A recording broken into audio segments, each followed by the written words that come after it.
Chelsea, thank you. Well, as News Literacy Week does come to a close, on this Friday, we are taking a closer look at misinformation right here in our community. Yeah, remember Sharpiegate? It raised concerns during the 2020 November election. Our Justin Pizzera has more on the impact and what it means for future elections right here in Arizona. It did not read their ballot. Okay. And they slid it in there twice. I just went with a Sharpie, voted Trump, and she just slid it in, and that was it. But they're not counting. They're not counting the ones with the Sharpies.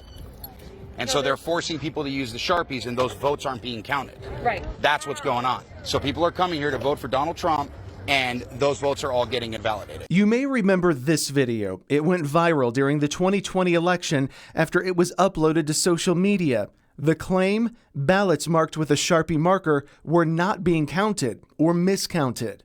I mean, I was talking to Wolf Blitzer on CNN about Sharpies, and I was like, geez, I've been talking about markers all day. This is really ridiculous. Not what I thought I'd be talking about the day after the presidential election.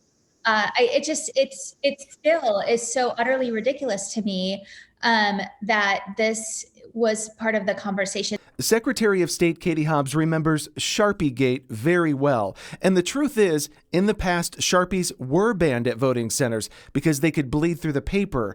But in 2020, Maricopa County was using updated machines where Sharpies were actually the preferred pen since they dry so fast. But before election officials could even get ahead of the viral video, it was too late. Hobbs was suddenly on the defense. It does not matter what pen you used to cast your ballot. If your ballot was validly cast, it is going to be counted. Even if the tabulator can't read your ballot, that happens, and we have processes to deal with that. This controversy is just one example of how fast misinformation can spread online. In this social media age, more and more people are getting their news from internet sources that are not fact-based, not understanding how to tell fact from fiction. Gathering information online versus offline has only increased. And obviously the benefit is the plethora of information out there, but the disadvantage is it becomes more and more difficult for people to distinguish what comes from institutional sources, what are blogs, what are just opinions, versus what are true investigative journalism. Helen Lee Bouygues is a fake news expert with the Reboot Foundation. The organization studies misinformation and fake news and pushes for programs that promote critical thinking. She says while a lot of Americans think they're good at determining what stories are false, most don't actually have the skills to identify fake news or use fact-checking skills. Part of the problem? Algorithms on the internet. When you're on social media, they're clearly going to flag and tag points of view that are more similar to what you've liked before or interest groups that you're part of. So what can you do to become a more educated consumer of news? One is to avoid relying on a single source of information. 2 is resist clicking on initial links. 3 is familiarizing yourself with common fake news tactics like trolling, anything that preys on your emotions.